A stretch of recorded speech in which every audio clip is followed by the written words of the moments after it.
Yeah. So, do you find then that when people contact you for coaching, are there themes in there that you seem to be able to help men with? I say this and I believe this with all my heart. People don't realize I've genuinely been on a mission to help men since 2009. Genuinely, technically that's not true. 2010. I'm conflating the year. 2010. Past 12 years of my life have been dedicated to it, and I have a whole Rolodex of men who can honestly say this individual dedicated his life to helping me for the past 12 years. I've dealt with men of all ages, males of all ages. As I talk about it all the time. I taught at a preschool. I was a rolling teacher. I was an assistant in the second preschool I was at. I was the assistant to the main preschool teacher, but I was also what they called a rolling teacher because I was so good with all the kids. When somebody else couldn't make it, they would always move me into that classroom. So the preschool I was at was also a preschool and a daycare. So at a daycare, I think you have five different age groups of kids. You have the nursery, which was roughly 1 to 2. Well, I think you have four groups: 1 to 2 in the nursery, toddlers 2 to 3, pre-K 3 to 4, and then pre-K 4 to 5. So four groups of kids. So they would rotate me in all these different groups. So from 1 through 5, I was dealing with those kids every week. And then I taught the after school program at that school with all the elementary school kids. So then you go from 5 to about 11. Then I taught middle school. Then you go from 12 to 14. Then I would coach high school football. That's from 14 to 18. And then I worked on uh, I worked at a college ministry 18 to 22. So my life experience is unique because I have taught officially official job titles, all every age group from 1 to 22 years old. All males. I've seen them. And then obviously doing the roommates, you get 22 to freaking 75, right? Yeah. So I believe my experience and my perspective is is one of the most nuanced when it comes to helping guys. So your original question was, what has been the common theme you've seen in coaching with guys? And I would say the common theme is more like the common solution.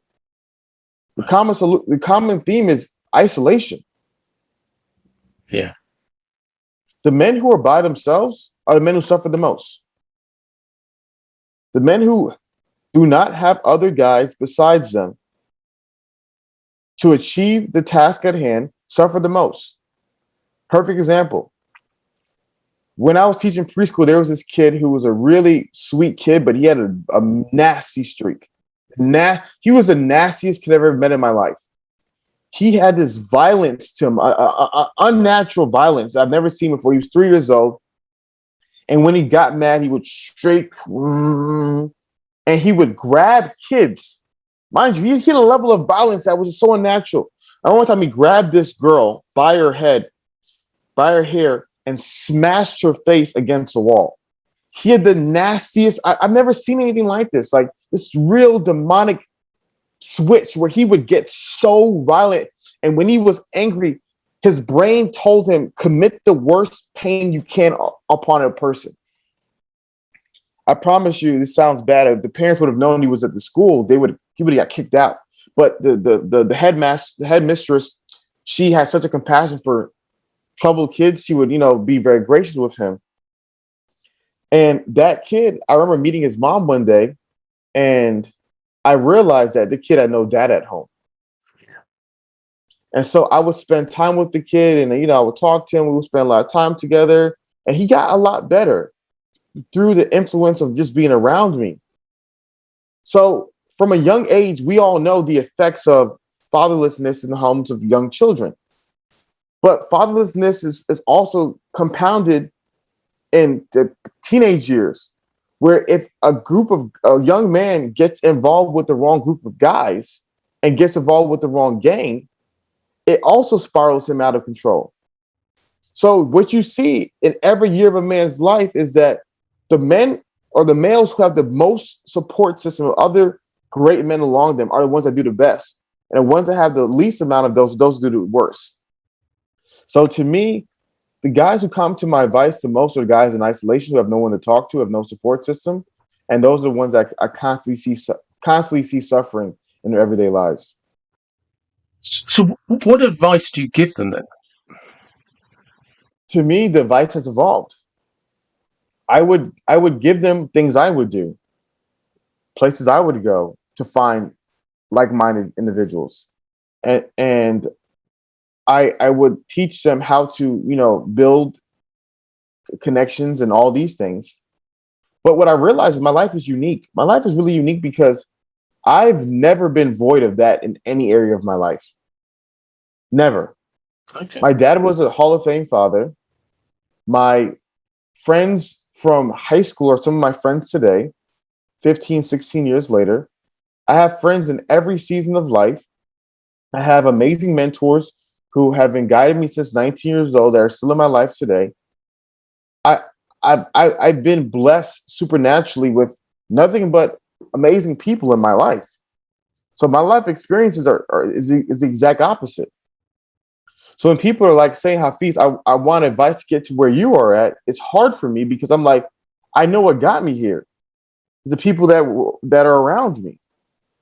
So that's my primary method of success. So without that variable, I can't replicate my formula to anybody else. Yeah. And so that's what led me to create the new company, The Standard. Because what I realized is I need to create these things that I've had. Like when the men are always asking me, where do I go to meet like-minded men? Where do I go to meet mentors? Where do I go to meet men who are similar to me? I realized that there was no answer to that there's no direct answer. I had my answers, right? Things that I would do, but for a lot of guys, it wasn't practical. And so to me, I saw a problem, and I provided a solution. And so it's evolved from, you know, build it yourself to, hey, I built it myself, and here's the opportunity to come be a part of it.